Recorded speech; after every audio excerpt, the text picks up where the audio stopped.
জি টিউটোরিয়ালের পক্ষ থেকে আমি সঞ্জীব দে আজ তোমাদের সামনে আমি নিয়ে চলে এসেছি 2026 উচ্চ মাধ্যমিক অর্থাৎ আমাদের 12-এর 4th সেমিস্টার সেটার জিওগ্রাফি সাজেশন। আচ্ছা, তোমাদের প্রথমেই বলি জিওগ্রাফি সাজেশন যেটা রয়েছে, জিওগ্রাফি অনেকটা সিলেবাস অনেক বেশি, ঠিক আছে। তো যাই হোক, আমি কিছু সম্ভাব্য প্রশ্ন তোমাদের সামনে আমি তুলে ধরেছি। তার আগে কোশ্চেন প্যাটার্ন তোমাদের কি সেগুলো তোমাদেরকে অবশ্যই জানতে হবে, এবং কোথা থেকে কোন মার্কসের কোশ্চেনগুলো আসে সেগুলো তোমাদেরকে জানতে হবে। তো যাই হোক, আচ্ছা, তোমার হচ্ছে পার্ট এ অর্থাৎ প্রাকৃতিক ভূগোল, সেখানে তোমার রচনাধর্মী আসবে। রচনাধর্মী বলতে কেমন, ওখানে 3টে আসবে, যে কোনো একটা তোমাকে লিখতে হবে 5 মার্কসের। আচ্ছা, তারপর 3 মার্কসের আসবে 2টো প্রশ্ন লিখতে হবে, 2 মার্কসের 4টে প্রশ্ন লিখতে হবে। আচ্ছা, 2 মার্কসের 2টো প্রশ্ন লিখতে হবে, 4 মার্কস টোটাল।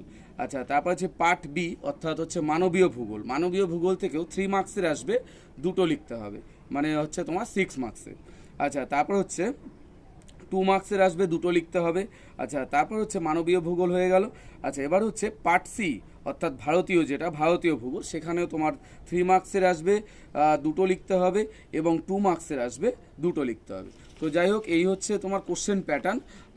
আর হচ্ছে তোমাদের যে কোশ্চেনগুলো, ধরো হচ্ছে প্রাকৃতিক ভূগোলের কোন কোন অধ্যায়গুলো রয়েছে যেখান থেকে তুমি 5 মার্কসের জন্য পড়বে, সেটা হচ্ছে ভূতত্ত্ববিদ্যা। আচ্ছা, তারপর পড়বে হচ্ছে নদী অর্থাৎ বহির্জাত প্রক্রিয়ার মধ্যে নদী পড়বে, বা তোমার সমুদ্র তরঙ্গ।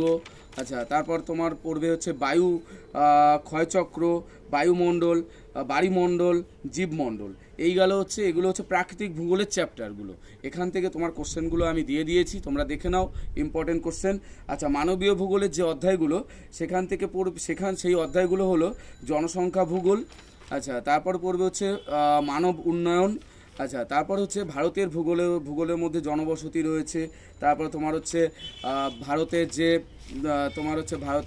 জনবসতি, এছাড়াও ভারতের তোমার হচ্ছে ভৌগোলিক যে দৃষ্টিভঙ্গি, সেই সব চ্যাপ্টারগুলো রয়েছে।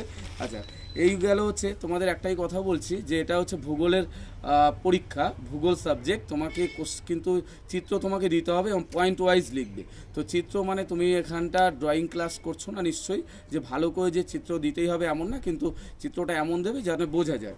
আর প্রতিটা অধ্যায়ের সাজেশান আমি ওপরে দেখো স্ক্রিনশট করে, বা তোমরা ওখান থেকে দেখে নাও, যে সাজেশানগুলো আমি তোমাদেরকে দিয়েছি বা দিচ্ছি সেগুলো অবশ্যই আসবে।